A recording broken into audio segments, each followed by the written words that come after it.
निंगी छोटे सुमो को इस दुनिया के बारे में बता रहा था कि यहाँ पे अल्फा, बीटा और ओमेगा 3 तरह के लोग होते हैं, जिसमें अल्फा और ओमेगा एक दूसरे से अट्रैक्ट होते हैं और बीटा किसी से भी अट्रैक्ट नहीं होते। अगर अल्फा और ओमेगा उसमें इंटरेस्ट दिखाते हैं फिर भी बीटा उस पर ध्यान नहीं देते। सुमो ने पूछा कि आप भी एक स्ट्रॉन्ग अल्फा हो, है ना? निंगी ने कहा कि हाँ, और तुम मेरा नाम ठीक से प्रोनाउंस नहीं कर रहे हो, और हाँ, मैं इस दुनिया में सबसे स्ट्रॉन्ग अल्फा हूँ। फिर उसने सुमो को एक डरावनी कहानी सुनाई कि ऐसा भी कहते हैं कि एक अलग तरह के लोग भी आते हैं, वो बहुत ही मिस्टीरियस होते हैं, लोग उसे वैम्पायर कहते हैं। वो मेरे जैसे इंसानों से भी ज्यादा स्ट्रॉन्ग होते हैं। सारे लोग उससे डरते हैं क्योंकि वो लोग वैम्पायर को कंट्रोल नहीं कर सकते। वैम्पायर इंसानों का ब्लड पीते हैं।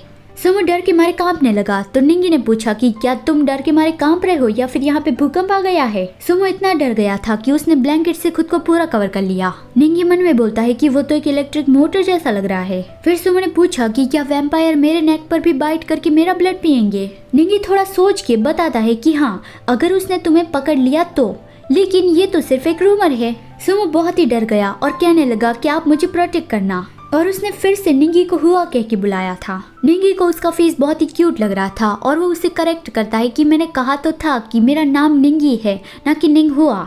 सुमो डर के मारे कांप रहा था और उसे गले लगा लिया। निंगी ने अंदर से स्मिर किया और उसे दूर करके कहा कि मैं तुम्हें प्रोटेक्ट करूंगा, लेकिन पहले तुम्हें मुझे ऑनेस्टली बताना होगा, तुमने आज पुलिस को सच क्यों नहीं बताया? सुमो ने क्यूट फेस बना लिया कि मैं तो सिर्फ आपको ही जानता हूँ।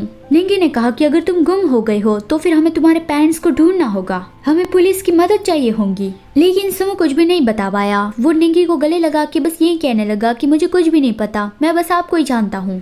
वो रोने लगा था कि मुझे अपने से दूर मत करना, आई एम सॉरी, मैं फिर ऐसा नहीं करूँगा। निंगी सोचता है कि अब मुझे क्या करना चाहिए। ये 5 साल का बच्चा है जिसने अपनी याददाश्त गुमा दी है। निंगी उसे गले लगा के लेट गया कि हाँ ठीक है, मैं तुम्हें नहीं छोड़ूंगा, अब चलो अच्छे बच्चे की तरह सो जाओ।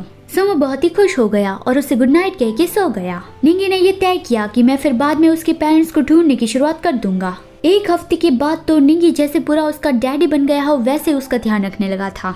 वो इंटरनेट से सीख रहा था कि 5 साल के बच्चे का ध्यान कैसे रखते हैं। वो सुमो को सारा हेल्दी खाना खिला रहा था, लेकिन इतनी ज्यादा उसकी देखभाल करने के बावजूद भी सुमो कमजोर पड़ने लगा था। तो निंगी को ये समझ में नहीं आ रहा था कि आखिर ऐसा क्यों हो रहा है। सुमो हर रोज तो ठीक से खाना खाता है। निंगी ये सब कुछ सोच ही रहा था, तभी सुमो बेहोश होकर गिर पड़ा। यहाँ पे दूसरी ओर उस 100 साल पुराने कैसल में गुआनशुन को बहुत ही अच्छी नींद आई थी और उसकी बॉडी पे काफी सारे बाइट मार्क्स थे।